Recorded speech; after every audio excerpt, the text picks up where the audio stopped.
All right. So last week I modeled doing a one-pager and you guys started, right? I'm using my article from my ReadWorks thing that we're going to test on this week, right?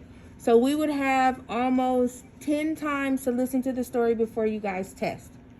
Every time I interact with this text, I need to put the what? The date. So we looked at it on the 7th, again on the 8th, and we started interacting more on the 10th. I'm going to put it again, today's date, the 14th. I'm not going to read it 3 times today, but you are able to, if you need to, on ReadWorks, listen to the story 3 times. I'm going to read it one for sake of kids who were absent last week.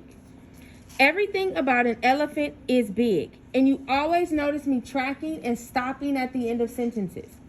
It has big ears, it has big eyes, and big tusks. It can weigh as much as a school bus. An elephant also has a long trunk. It uses its trunk to breathe and to smell. It uses its trunk to find leaves and fruits to eat. An elephant can shower itself with its trunk. It sucks up water and sprays it back. A mother elephant can hold her baby close with her trunk. She can even use her trunk to help lift her baby or move it away from trouble. For example, she might use her trunk to save her baby from getting stuck in mud. I read it that one time. I'm going to mark. I'm always marking so I can track how many times I've read the story, right? We talked about text marking icons, things we're going to be using from here on out when we're interacting with text.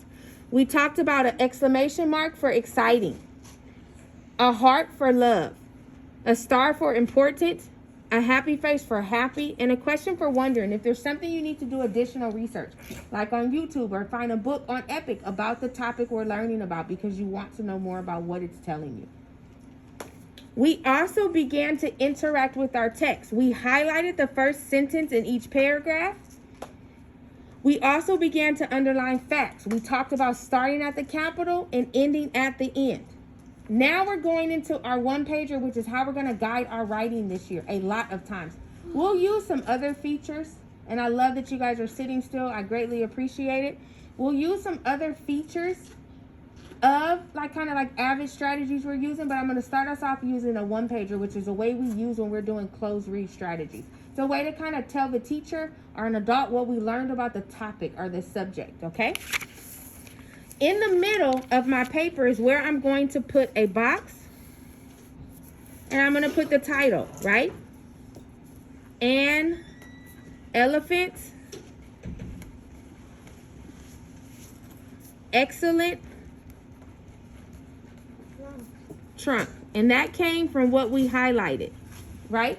And we got this from ReadWorks. It's a ReadWorks article. We know where it came from. And we're going to document what we're learning as we go through this, okay? I'm also going to make sure I put my name.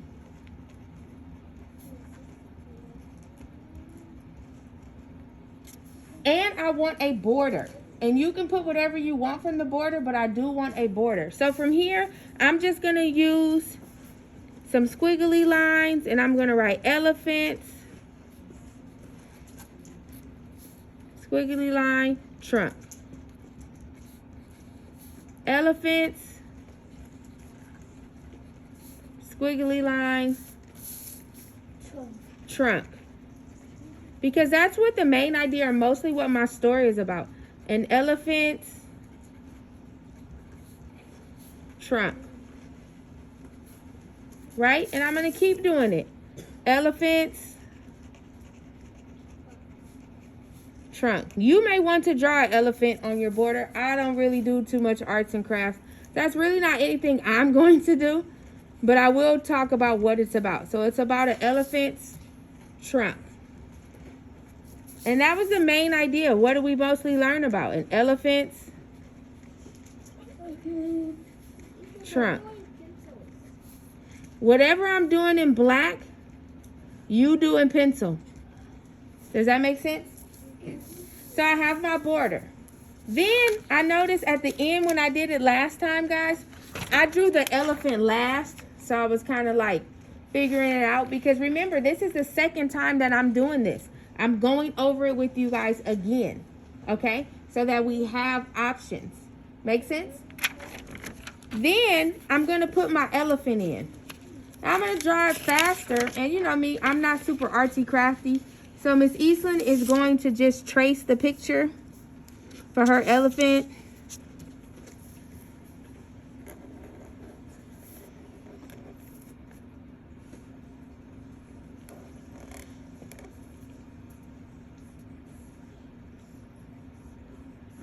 We have our tusks, right?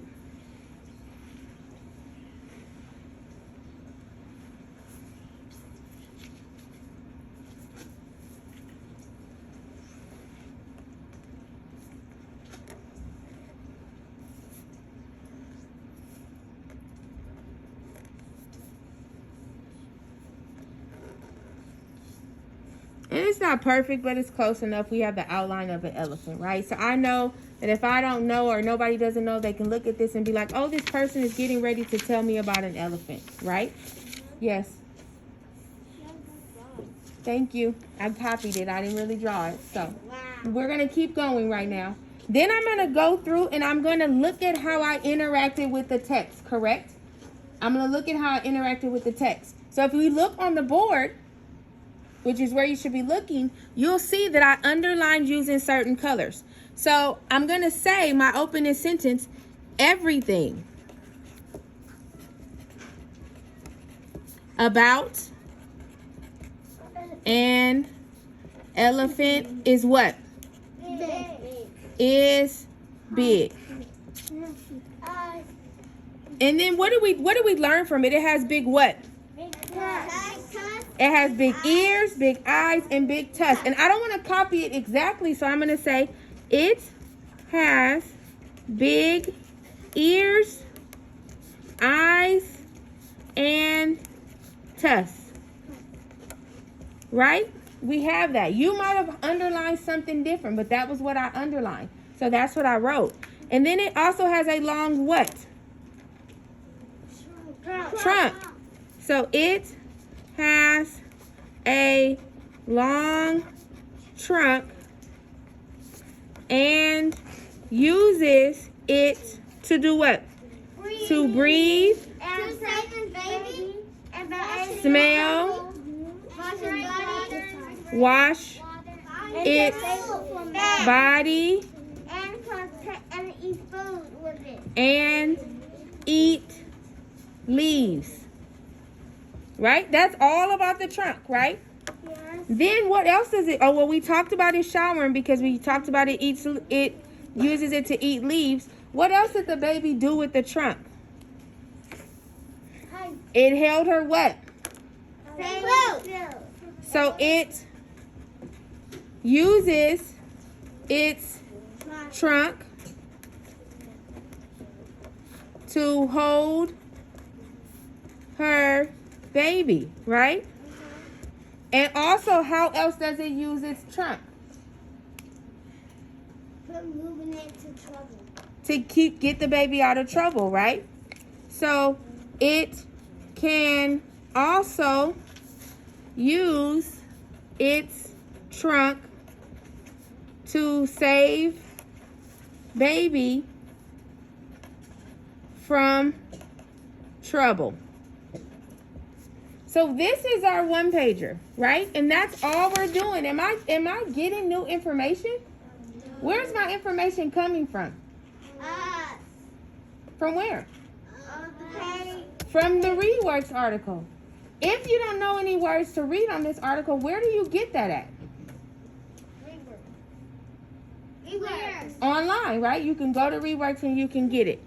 Give me a fist of 5 if you understand everything that I'm asking you to do. So if you give me a 0, that means you don't get it.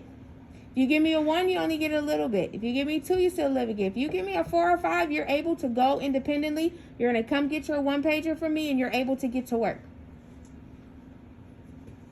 So I see a couple of 1s. Where are you confused at? Actually, I'm confused because those words don't. Sometimes it's don't.